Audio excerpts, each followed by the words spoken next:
Welcome to Tales by Gemini Bae. Today, we present Ernest Hemingway's evocative short story, In Another Country.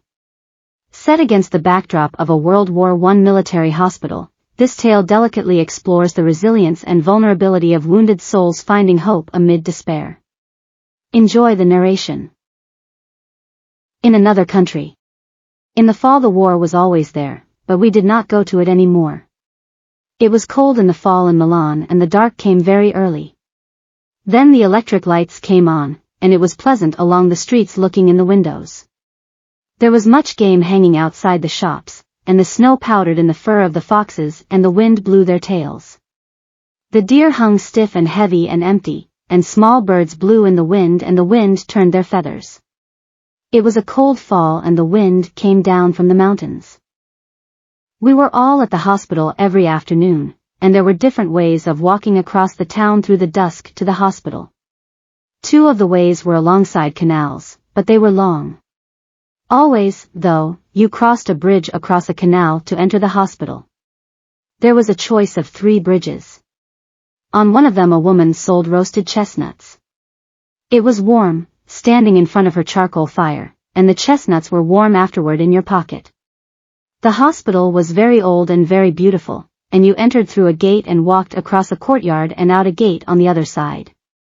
There were usually funerals starting from the courtyard. Beyond the old hospital were the new brick pavilions, and there we met every afternoon and were all very polite and interested in what was the matter, and sat in the machines that were to make so much difference. The doctor came up to the machine where I was sitting and said, "What did you like best to do before the war? Did you practice a sport?" I said, "Yes, football." "Good," he said. "You will be able to play football again better than ever." My knee did not bend and the leg dropped straight from the knee to the ankle without a calf, and the machine was to bend the knee and make it move as in riding a tricycle. But it did not bend yet, and instead the machine lurched when it came to the bending part.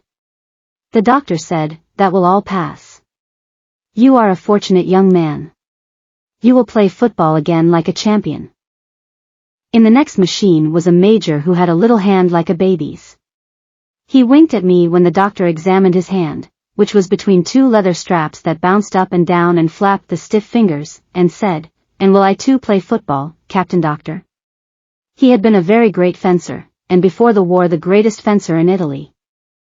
The doctor went to his office in a back room and brought a photograph which showed a hand that had been withered almost as small as the major's, before it had taken a machine course, and after was a little larger. The major held the photograph with his good hand and looked at it very carefully. "A wound?" he asked.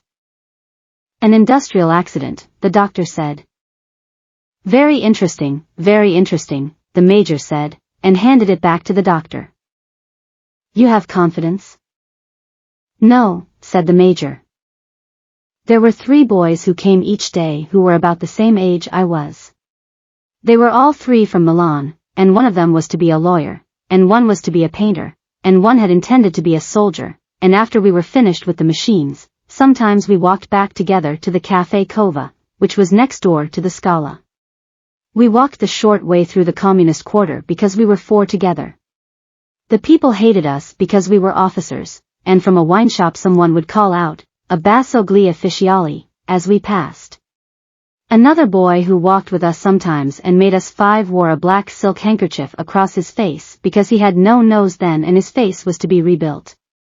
He had gone out to the front from the military academy and been wounded within an hour after he had gone into the front line for the first time. They rebuilt his face, but he came from a very old family and they could never get the nose exactly right. He went to South America and worked in a bank. But this was a long time ago, and then we did not any of us know how it was going to be afterward. We only knew then that there was always the war, but that we were not going to it anymore. We all had the same medals, except the boy with the black silk bandage across his face, and he had not been at the front long enough to get any medals. The tall boy with a very pale face who was to be a lawyer had been a lieutenant of Arditi and had 3 medals of the sort we each had only one of. He had lived a very long time with death and was a little detached. We were all a little detached, and there was nothing that held us together except that we met every afternoon at the hospital. Although, As we walked to the cova through the tough part of town, walking in the dark, with light and singing coming out of the wine shops, and sometimes having to walk into the street when the men and women would crowd together on the sidewalk so that we would have had to jostle them to get by, we felt held together by there being something that had happened that they, the people who disliked us, did not understand. We ourselves all understood the cova, where it was rich and warm and not too brightly lighted, and noisy and smoky at certain hours, and there were always girls at the tables and the illustrated papers on a rack on the wall. The girls at the cova were very patriotic, and I found that the most patriotic people in Italy were the cafe girls, and I believe they are still patriotic. The boys at first were very polite about my medals and asked me what I had done to get them. I showed them the papers, which were written in very beautiful language and full of fratellanza and abnegazione, but which really said, with the adjectives removed, that I had been given the medals because I was an American. After that their manner changed a little toward me, although I was their friend against outsiders. I was a friend, but I was never really one of them after they had read the citations, because it had been different with them and they had done very different things to get their medals. I had been wounded, it was true, but we all knew that being wounded, after all, was really an accident. I was never ashamed of the ribbons, though, and sometimes, after the cocktail hour, I would imagine myself having done all the things they had done to get their medals, but walking home at night through the empty streets with the cold wind and all the shops closed, trying to keep near the streetlights, I knew that I would never have done such things, and I was very much afraid to die, and often lay in bed at night by myself, afraid to die and wondering how I would be when I went back to the front again. The three with the medals were like hunting hawks, and I was not a hawk, although I might seem a hawk to those who had never hunted. They, the three, knew better and so we drifted apart. But I stayed good friends with the boy who had been wounded his first day at the front, because he would never know now how he would have turned out, so he could never be accepted either, and I liked him because I thought perhaps he would not have turned out to be a hawk either.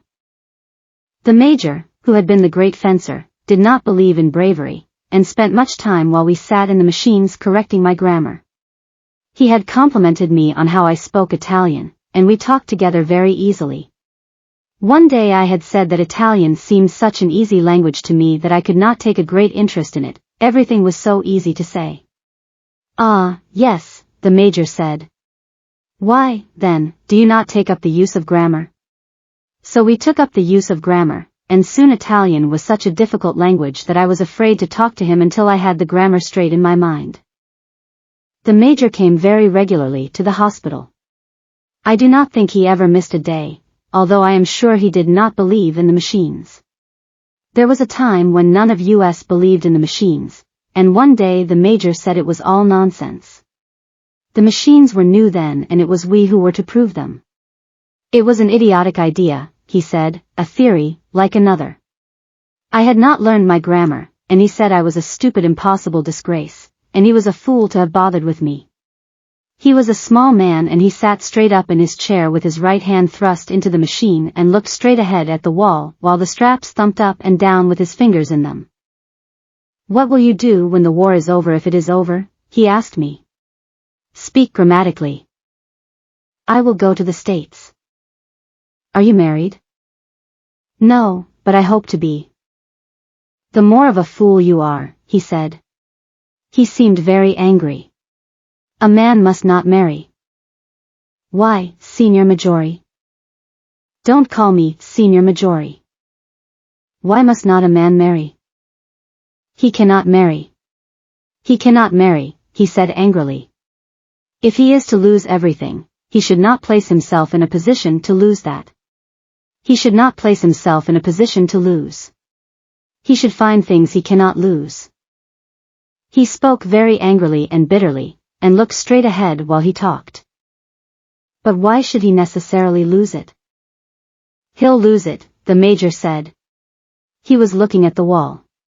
Then he looked down at the machine and jerked his little hand out from between the straps and slapped it hard against his thigh. He'll lose it, he almost shouted.